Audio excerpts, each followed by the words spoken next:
Ата мекенди коргоо жана аны көздүн карегиндей сактоо ар бир жарандын өзгөчө азаматтардын мойнундагы ыйык милдет. Мына ушул милдетин аткаруу максатында бүгүн Баткен шаарында 18 жаштан 25 жашка чейинки азаматтар көзгө чакырууга кетишти. Кененирээк кийинки сюжетте. Баткен шаарында 18 жаштан 25 жашка чейинки уландар көзгө аскердик чакырууга жөнөп кетишти. Бул жерге мекенди коргойм деген азаматтар өз каалоосу менен келишкен. Алардын катарында Амангелди Абдымаликов да бар.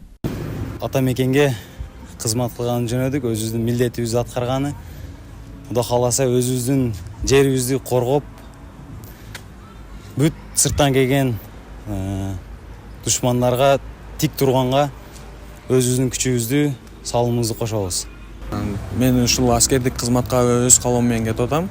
Чын жүрөктөн мекенге кызмат кылып, ушул элимди коргоп, жеримди 1 сантиметр да бербөөгө ант берем.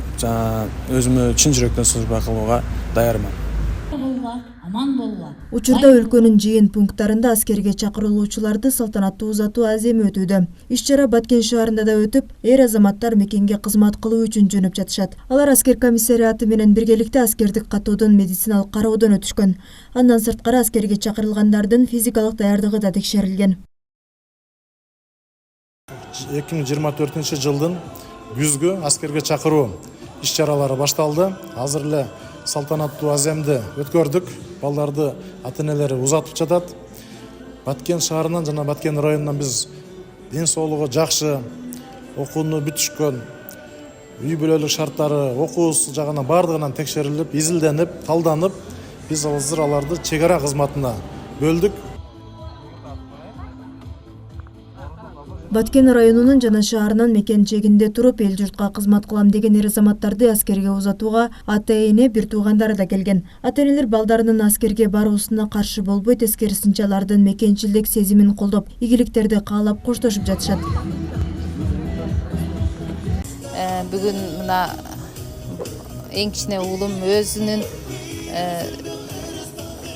ою менен өзү армияга барам деп бүгүн келди.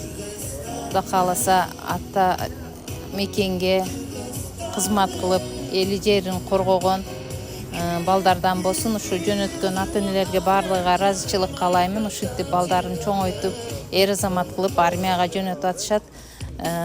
Рахмат баардыгыга.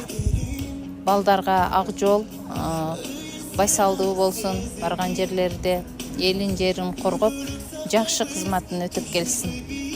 Бүгүн жөнөтүлгөн жоокерлер Кадамжай районундагы облустук топтоо пунктуна барышат. Ал жерде дагы бир жолу медициналык кароодон өткөрүлгөндөн соң аскер бөлүктөрдөн келген өкүлдөр чек ара кызматына алып кетишет. Айбегим Набиева, Бексултан Кайратбек уулу, жаңылыктар.